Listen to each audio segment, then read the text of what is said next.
Let's start with the new point of thermodynamics, that is enthalpy of physical transformation. याच्यात दोन type बघणार आहेत आपण. त्यातला first एन्थॅल्पी of phase transition. Phase म्हणजे काय? फेज म्हणजे स्टेट. तीन प्रकारच्या स्टेट्स असतात मॅटरच्या, राईट? सॉलिड, लिक्विड आणि गॅसेस. सॉलिडचं कन्वर्जन लिक्विडमध्ये, लिक्विडचं कन्वर्जन गॅसियसमध्ये आणि सॉलिडचं कन्वर्जन डायरेक्टली गॅसियसमध्ये. या प्रत्येक फेज ट्रान्सफॉर्मेशनला किंवा फेज चेंजला काहीतरी मिनिंग आहे, राईट?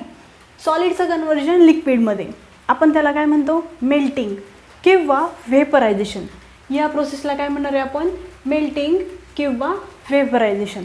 लिक्विडचं कन्वर्जन गॅसियसमध्ये याला म्हणतो आपण बॉइलिंग किंवा व्हेपरायझेशन. सॉरी, ह्या टर्मला आपण फ्युजन असं म्हणतो.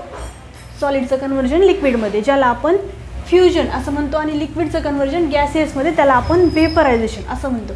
आणि सॉलिडचं कन्वर्जन डायरेक्ट गॅसियसमध्ये ऑर वाईस वर्सा गॅसेसचं कन्वर्जन सॉलिडमध्ये. So that process is called sublimation. अशा तीन टाईपच्या प्रोसेस बघतोय.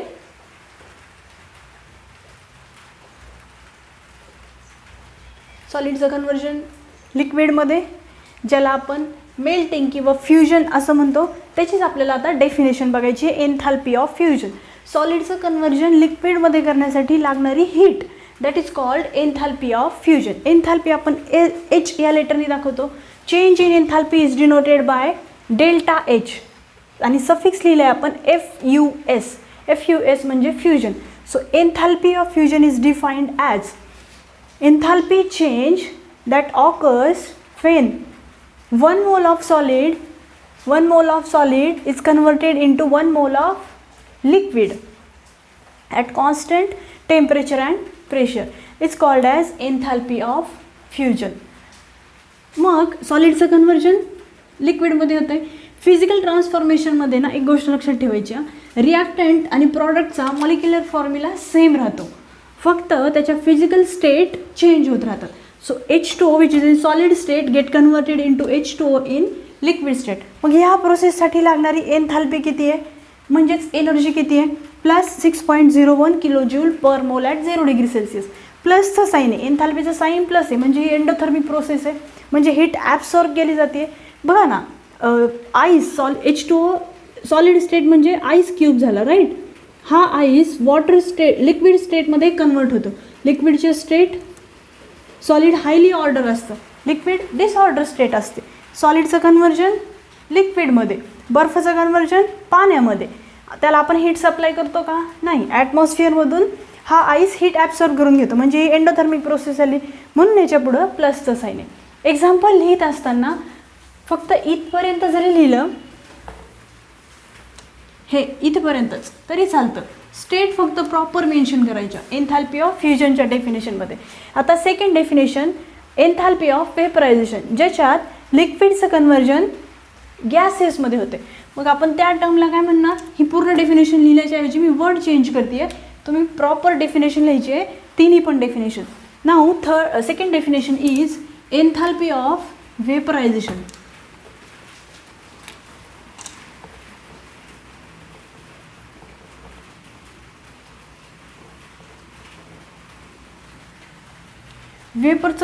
वेपरमध्ये फॉर्म होतं आहे, काय कन्वर्ट होतं आहे? लिक्विड गॅसेस स्टेटमध्ये चेंज होते. मग ही डेफिनेशन ॲज इट इज लिहिली तरी चालते. तुमच्या पुस्तकात तिन्ही वेगळे डेफिनेशन लिहिलेले आहेत. सब्लिमेशनसाठी वेगळी आहे, वेपरायझेशनसाठी वेगळी आणि फ्युजनसाठी वेगळी आहे. तुम्ही हीच डेफिनेशन फक्त वर्ड बदलून लिहिली तरी चालते किंवा तिथली लिहिली तरी चालते, मिनिंग एकच येतच. So एन्थॅल्पी change that occurs Wien 1 mole of solid. आता इथं 1 मोल ऑफ लिक्विड लिहावं लागेल आपल्याला.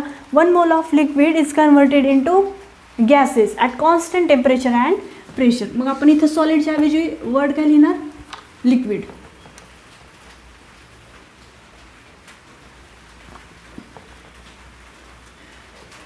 It's converted into liquid is converted into gases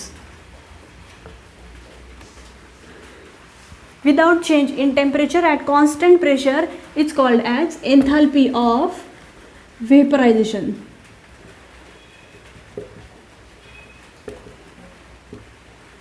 स्टेटमध्ये काय चेंज होतील? आता सॉलिडचं कन्व्हर्जन लिक्विडमध्ये. आपल्या ह्याच्यात आता वेपरायझेशनमध्ये काय होते, लिक्विडचं कन्व्हर्जन गॅसेसमध्ये. अकॉर्डिंगली स्टेट लिहावे लागतील आपल्याला.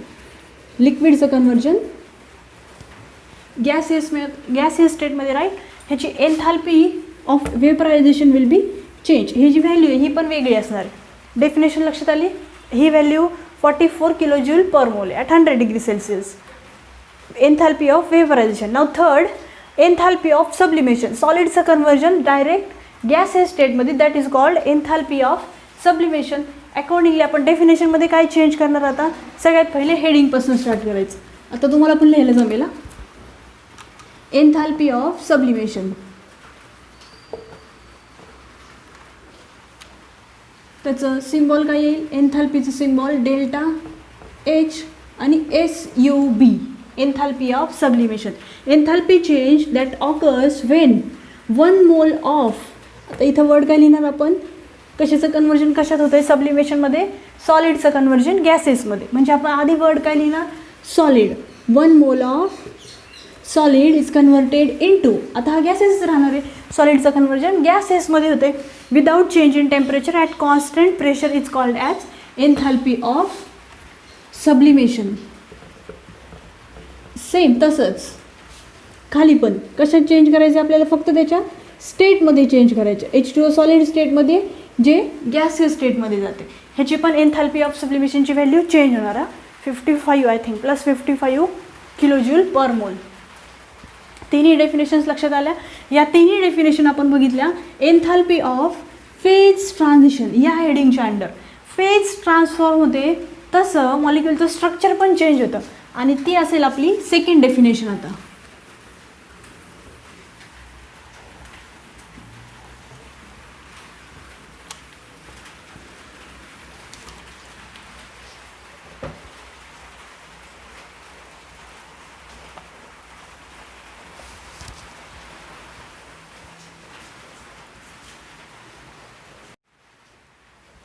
Second term, enthalpy of atomic and molecular changes.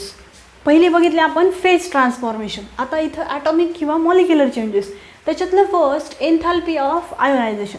C, ions म्हणजे काय, दोन प्रकारचे आयन्स आहेत, एक कॅटायन आणि एक anion. Cation positive, anion negative. Cation कसा फॉर्म होतो, इलेक्ट्रॉन लूज झाल्यानंतर, इलेक्ट्रॉन त्याच्याकडनं लॉस झाल्यानंतर. आणि ॲनायन कसा फॉर्म होतो, इलेक्ट्रॉन ॲक्सेप्ट केल्यानंतर ॲनायन फॉर्म होतं, राईट. मग ह्या प्रोसेससाठी लागणारी एनर्जी म्हणजेच enthalpy of ionisation.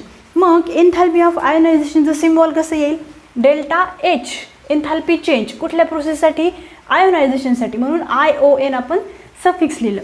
So enthalpy of ionization how will you define, it is enthalpy change accompanying means associated with. So it is enthalpy change accompanying the removal of an electron from 1 mole of gaseous atom.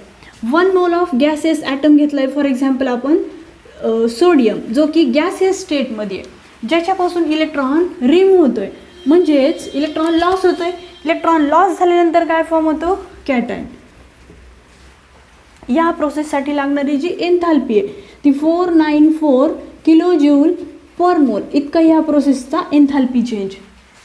लक्षात आलं इथपर्यंत. ह्या value आपल्याला न्यूमेरिकलमध्ये दिलेल्या असतात, तुम्हाला फक्त example लक्षात ठेवायचं आहे. सो आणि सोडियम सॉलिड स्टेटमध्ये असतो, आपण इथं कुठल्या स्टेटमध्ये घेतला आहे, गॅसियस स्टेटमध्ये घेतलेला आहे. So sodium is get converted into sodium cation. Electron काय झाला आहे, लूज झाला आहे, त्याच्यापासून लॉस झाला आहे त्याचा इलेक्ट्रॉनचा, सोडियमचा. सोडियमपासून इलेक्ट्रॉन प्रॉडक्ट साईडला आला आहे, म्हणजे त्याच्याकडनं इलेक्ट्रॉन निघून गेला आहे आणि सोडियम कॅटायन फॉर्म झाला आहे. या प्रोसेसला म्हणायचं एन्थाल्पी ऑफ आयोनायझेशन. जसं इलेक्ट्रॉन लॉस होतो तसं इलेक्ट्रॉन ॲक्सेप्ट पण करतात. फॉर एक्झाम्पल Cl मायनस आहे, एक इलेक्ट्रॉन ॲक्सेप्ट केला आहे आणि काय फॉर्म झालं आहे, Cl.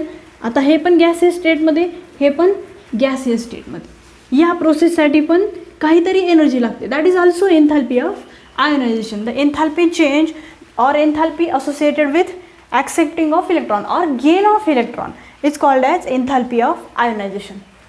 दोन्ही डेफिनेशन लक्षात आल्या. कुठले, ही फर्स्ट डेफिनेशन बघितली आपण, enthalpy of ionization. Now second, enthalpy of atomization. म्हणजे ॲटम फॉर्म होतोय,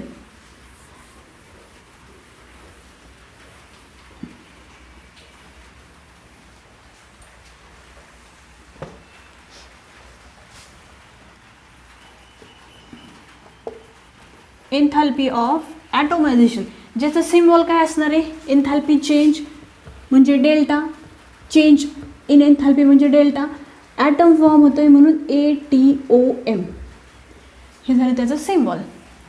एखादं एक्झाम्पल ह्याचं, फॉर एक्झाम्पल मिथेन हा गॅसेस स्टेटमध्ये सबस्टन्स आहे जो की डिसोसिएट होतो आहे. आता कशात डिसोसिएट होतं आहे, इन टू इट्स ॲटम. कुठले ॲटम्स आहेत तिथं, कार्बन आणि हायड्रोजन. हायड्रोजन किती आहेत, 4, म्हणून आपण असं लिहिलं, त्याच्याऐवजी हे असं लिहिलं तरी चालतं, in order to balance the reaction. म्हणजे मिथेनचं डिसोसिएशन होतं आहे इन टू इट्स ॲटम, आणि ते ॲटम कुठले कुठले आहेत, कार्बन आणि हायड्रोजन. आणि ह्या प्रोसेससाठी लागणारी एन्थॅल्पी म्हणजे एन्थॅल्पी ऑफ ॲटोमायझेशन. आता प्रॉपर डेफिनेशन आणि एक्झाम्पल बघूयात.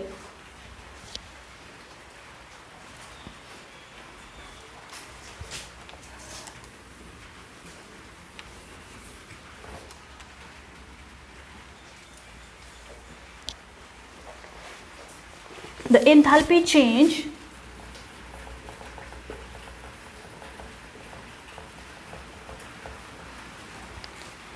accompanying the dissociation of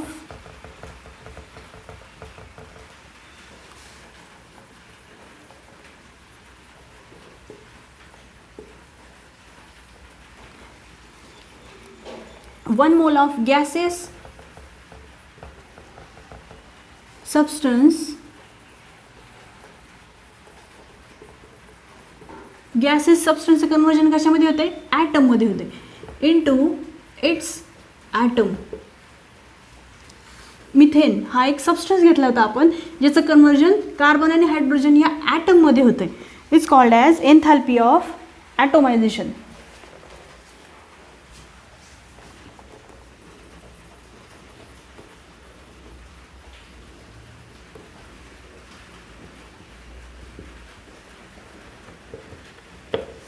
आता फॉर एक्झाम्पल बघा, Cl2 हा एक ॲटम घेतला आहे आपण, ज्याचं कन्वर्जन होतं, हा एक सबस्टन्स घेतला आहे आपण, ज्याचं कन्वर्जन होतं 2 क्लोरीन ॲटममध्ये.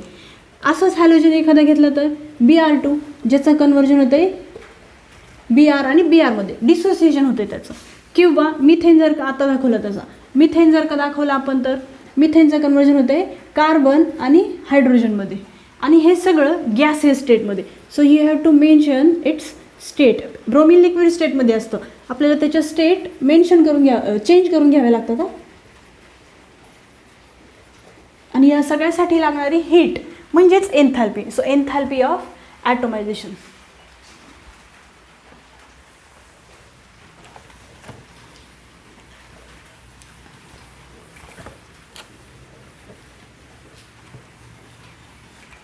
थर्ड टर्म येते एन्थॅल्पी of solution.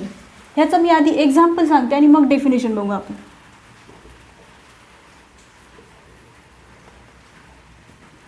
एन्थॅल्पी of solution, solution prepare करायसाठी लागणारी एनर्जी म्हणजे एन्थॅल्पी ऑफ सोल्युशन. सोल्युशन कसं प्रिपेअर करतो आपण, 2 कॉन्स्टिट्युएंट असतात त्याच्यामध्ये, एक सोल्यूट आणि दुसरं सॉल्व्हेंट, राईट. सोल्यूट आणि सॉल्व्हेंट. आता हे सोल्यूट आपण अंदाजेच टाकतो का, आपल्याला जे सोल्युशन प्रिपेअर करायचे असतात लॅबमध्ये, दिसले सॉल्व्हेंट सोल्यूट आपल्याला आहे तितकं सॉल्व्हेंटमध्ये ॲड केलं, स्टर केलं, सोल्युशन प्रिपेअर झालं. या मेथडने सोल्युशन प्रिपेअर करतात का, नाही. सोल्युशन कसे प्रिपेअर करतात, हे जे सोल्यूट आहे हे एक स्पेसिफिक अमाऊंटमध्ये घेतलं जातं. म्हणजे किती घेतलं जातं, साधारण 1 मोल इतकं घेतलं जातं. आणि त्याच वेळेला सॉल्व्हेंट पण मेजर करून घेतलं जातं, दॅट विल बी 1000 ml. हे दोन्ही ॲड केलं जातं. हे 1 मोल सोल्यूट प्रॉपर 1000 ml म्हणजे 1 लिटर इतक्या सॉल्व्हेंटमध्ये ॲड करून मग आपल्याला जे सोल्युशन मिळतं, ज्याचं कॉन्सन्ट्रेशन असतं 1 मोलार कॉन्सन्ट्रेशन. या पद्धतीने आपण सोल्युशन प्रिपेअर करतो लॅबमध्ये. आणि या प्रोसेससाठी लागणारी एन्थॅल्पी किंवा एनर्जी म्हणजे एन्थॅल्पी ऑफ सोल्युशन. फॉर एक्झाम्पल बघा, आता 40 ग्रॅम NaOH घेतलं आहे आपण, NaOH सोडियम हायड्रॉक्साईड. 40 का घ्यायचं, कारण की त्याचं मॉलिक्युलर मास 40 आहे. 40 ग्रॅम NaOH म्हणजेच 1 मोल NaOH, 1 मोल ऑफ सोल्यूट. कशात डिझॉल्व करतो आहे आपण, 1000 ml इतक्या वॉटरमध्ये. हे याच्यात ॲड करायचं आहे, स्टर करायचं आहे. जे रिझल्टंट सोल्युशन मिळेल आपल्याला, that will be 1 molar solution of NaOH, लक्षात आलं. या प्रोसेससाठी लागणारी एनर्जी म्हणजे एन्थॅल्पी of solution. So how will you defined it? एन्थॅल्पी of solution is एन्थॅल्पी change when substance, आता हा सबस्टन्स किती घेतला आहे आपण? 1 मोल. When 1 mole of substance is dissolved in specified quantity of solvent. आता ही क्वांटिटी पण आपण स्पेसिफाईड घेतलेली आहे, अशीच अंदाजे घेतलेली नाही आहे. So this is called enthalpy of solution. तर आता आपण 3 डेफिनेशन बघितल्या. आधी फेज ट्रान्झिशनमध्ये 3 आणि ॲटॉमिक किंवा मॉलिक्युलर चेंजेसमध्ये 3 डेफिनेशन बघितल्या. त्याच्यातली ही 3rd डेफिनेशन. फिजिकलमधली 1 डेफिनेशन फिजिकल ट्रान्सफॉर्मेशनमधली, आणि ॲटॉमिक आणि मॉलिक्युलर चेंजेसमधली 1 डेफिनेशन. अशा 2 डेफिनेशन एक मार्कासाठी बोर्डमध्ये विचारल्या जातात, एक त्याच्यातली आणि एक याच्यातली. ठीक आहे. आता नेक्स्ट पॉईंट बघूयात आपण, थर्मोकेमिस्ट्री.